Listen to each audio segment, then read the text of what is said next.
வணக்கம், welcome to Chitra Murali's kitchen.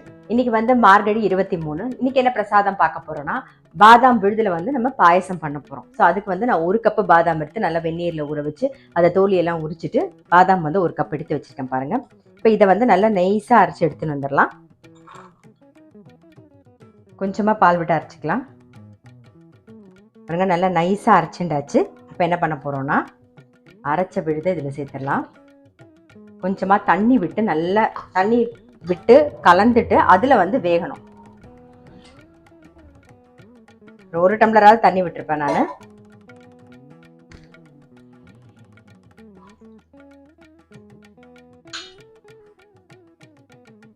அது மாதிரி பாதாம் வந்து அரைச்சதும் தண்ணி பாலில் தான் அரைச்சேன். இப்பயும் வந்து 1 கப்பு தண்ணி சேர்த்துருக்கோம். இதெல்லாம் பாருங்க, நல்லா வந்து கொதிக்கணும். அது கலர் மாறும்போது நம்ம சக்கரை சேர்த்தா போதும்.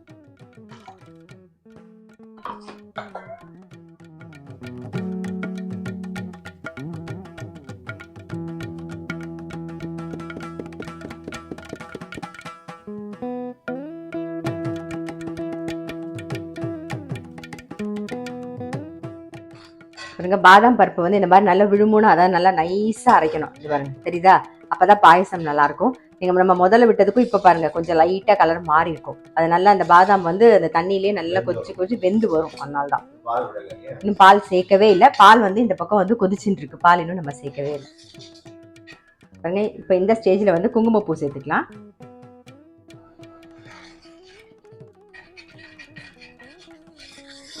பாருங்க, இந்த கப்ல 1 கப்பு பாதாம் பருப்பு எடுத்துட்டேன். அதுலயே 1 கப்பு வந்து நான் சக்கரை எடுத்துக்கிறேன். பாருங்க, உங்களுக்கு தெரியுதா? நல்லா வெந்து வந்திருக்கும். இந்த ஸ்டேஜில் நம்ம சக்கரை சேர்த்துக்கலாம்.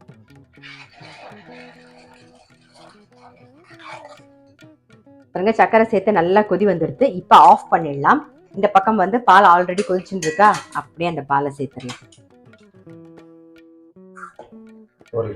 ஆமா, 1 லிட்டர் பால்.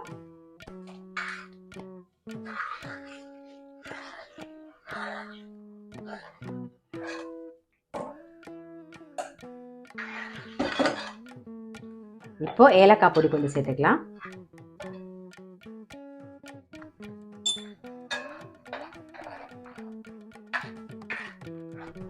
பாருங்க, ஒரே ஒரு பிஞ்ச் வந்து பச்சை கற்பூரம் எடுத்திருக்கேன்.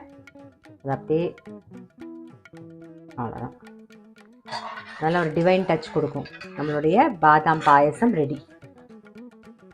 இன்னைக்கு பிரசாதம் பார்த்துருப்பீங்க, பாதாம் பாயசம். ஸோ கண்டிப்பாக வந்து ட்ரை பண்ணி பாருங்க. நீங்கள் 1 கப்பு பாதாம் எடுத்துட்டீங்கன்னா 1 கப்பு சக்கரை கரெக்டாக இருக்கும். அப்படி உங்களுக்கு ஸ்வீட் வந்து கூட வேணும்னு நினச்சிங்கன்னா நீங்கள் வந்து கூட போட்டுக்கலாம். அது மாதிரி ஏலக்காய், பச்சை கற்பூரம் இதெல்லாம் லாஸ்ட்டாக போடும்போது தான் ரொம்பவே நல்லாயிருக்கும். அந்த பச்சை கற்பூரம் போடும்போது லாஸ்ட்டாக போடும்போது ஒரு டிவைன் டச்சும் கொடுக்கும்.